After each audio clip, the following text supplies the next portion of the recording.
Durant notre séjour, nous avons passé plusieurs de nos journées à accompagner les équipes locales du Secours Islamique France pendant leur distribution des colis alimentaires du Ramadan. Nous commencions à comprendre ce qu'est concrètement, sur le terrain, lutter contre la faim. Et c'est bien au-delà d'un simple colis.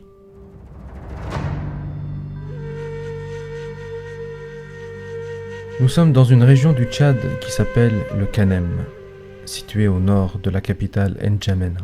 Régulièrement, cette région est touchée par la sécheresse.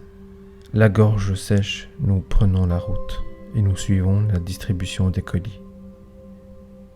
Nous voyons fleurir cet esprit de partage propre au mois de Ramadan.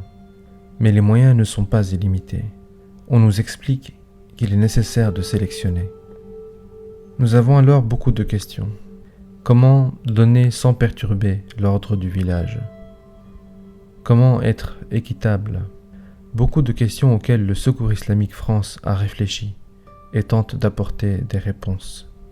Comme l'explique Nicolas aux villageois, le Secours Islamique est passé auparavant dans ce village pour dresser, en concertation avec ses responsables, une liste des familles les plus vulnérables, surtout en cette période aride à laquelle s'ajoute le jeûne de Ramadan.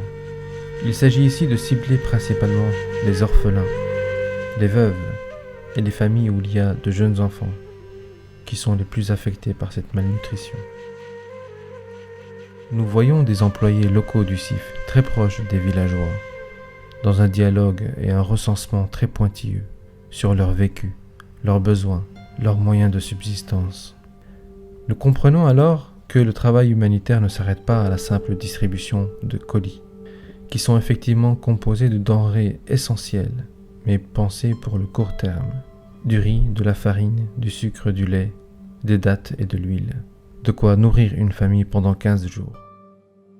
Il y a au-delà de cela un travail à long terme qui a déjà été entamé depuis 2 ans et qui est réalisé pour perdurer. Il s'agit d'intervenir sur l'ensemble des facteurs de développement et de permettre ainsi aux villageois d'écarter les problématiques qui les empêchent de se nourrir correctement. Tout à coup, des mots assez abstraits qu'on peut trouver dans des brochures humanitaires comme production maraîchère, approche de prévention liée aux enfants, assainissement, etc.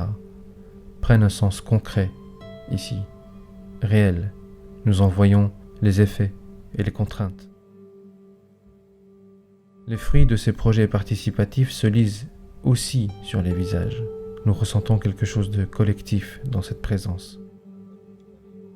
Et nous repartons avec l'espoir que ces projets puissent être source de bienfaits pour ces villages.